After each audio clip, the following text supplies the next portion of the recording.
If the Russian Federation starts to fall apart, who could potentially lead Chechnya?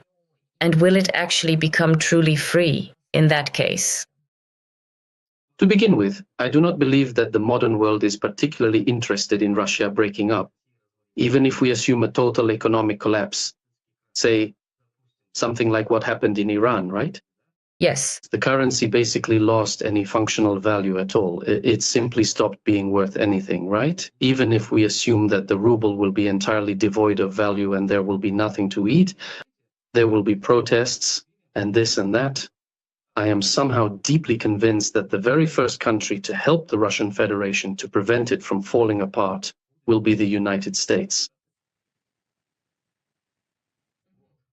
That's what I don't believe. Collapse. Well, if we hypothetically assume that Russian Federation, that's all, this haunting swan song appeared. It appeared clearly on all of the television screens across the nation. Well, we are seeing a repeat of the collapse of the Soviet Union. Then we must look at today's Chechnya. Chechnya, 100% subsidized region. If money from the federal budget is not sent within 1 month, Chechnya will simply starve. Because there is nothing for self-sufficiency. Chechnya produces nothing today. This is despite the fact that we have oil resources. Our mountains are very rich. Our region is very fertile. It is possible twice a year. So everything is growing, absolutely. And with all this, it was all completely destroyed. This situation simply does not exist at all. And without any form of external support from any country, and without financial and economic support from any countries, the Chechen Republic would not even be able to successfully declare its independence, because you need something to live on. There is nothing in this. But the giving hand is already running dry. How does this affect Chechnya? It was absolutely catastrophic without any shadow of a doubt. But again, until when back in 1996, it happened that at first there were joint checkpoints. I'll digress a little bit from the main topic now to make it much clearer. And then, in just 1 single hour, within a week, the Russian army completely withdrew from the territory of Chechnya. And we, being just kids, would walk around. We were curious about what each checkpoint or commandant's office was made of. And every time, only in hindsight, you wonder who was holding them. Right where he stood, that's where he did his business, that's where he ate.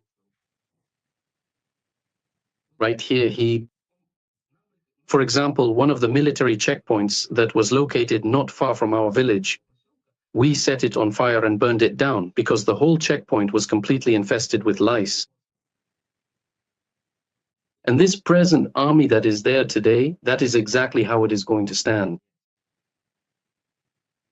Until they're no longer there, either they'll be taken into custody as prisoners or completely destroyed. There's absolutely no reverse process or turning back for this.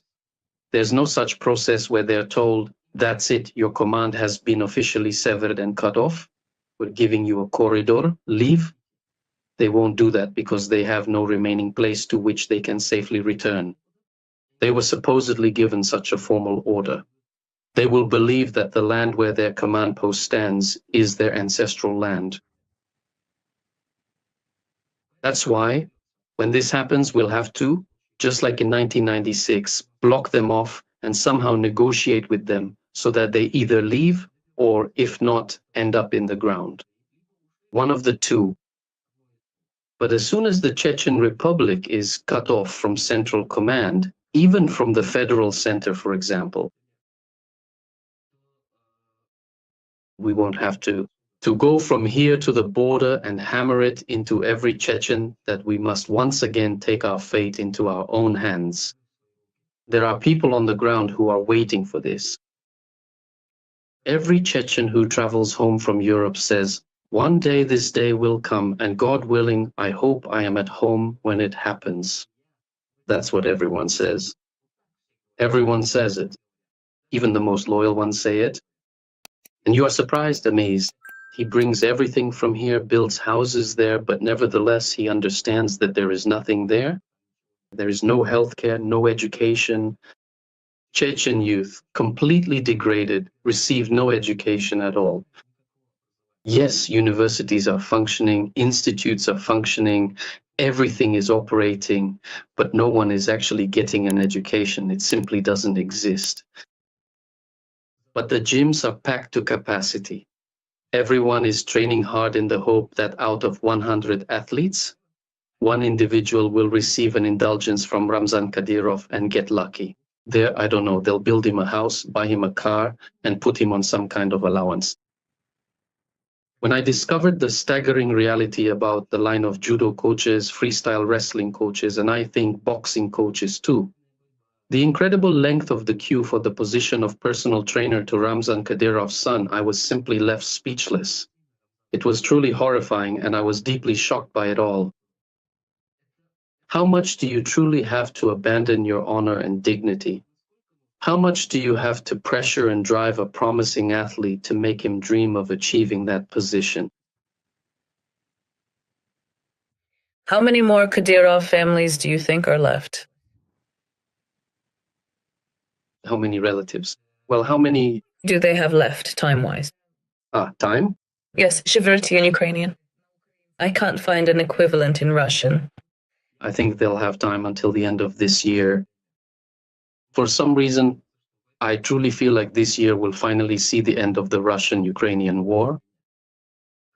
I think there will be some kind of breakthrough. And after this breakthrough, Chechnya will begin to rid itself of Kadyrov. I'm not saying that this will be a good thing for the Chechen people, but the Chechen people will get rid of this Igor squared. We call Kadyrov an imbecile. He really has a psychological disorder, a mental disorder, oligophrenia. But when we look at his sons, we see that the oligophrenia is squared there. I mean, sometimes, you grow up to surpass your parents, but here it's degradation, complete hidden degradation. I really don't understand. I sincerely don't understand how having so much money and so many opportunities, you don't even have to go to Oxford. It's not necessary. Although you could have, in principle. Yeah, you could have. MSU is enough. You really will receive a truly great education. You really will make your brain work much harder than ever before. What struck me the most, I followed a woman's page on Instagram. She's a director of a school for the deaf-mute. There's such a school in Grozny, if I'm not mistaken, a school for the deaf-mute. I want to express my gratitude to this woman. She is actually doing tremendous work. She does a really great job. And so when she shows her office, she's really proud that she has the complete collection of Lenin's writings. The complete collection. And this is clear, undeniable proof that the Chechen people today are absolutely and systematically deprived of a proper education. It is quite enough to simply pull out any volume from the shelf. You will see there is uprising, revolution, and so on. If Lenin's collected works feel comfortable in today's repressive Chechnya, then the Russian Federation has achieved a 100% victory. Yes, but there is still hope. There is hope in the Chechens who are living abroad. This applies to the field of academic education, to organizational leadership, to future career prospects, to modern medicine, and to education in various other areas as well. As for those Chechen people who live in Chechnya, unfortunately, there is no hope for them. Because before they can truly begin to live their lives, they first need to undergo a very long course of treatment, psychological treatment.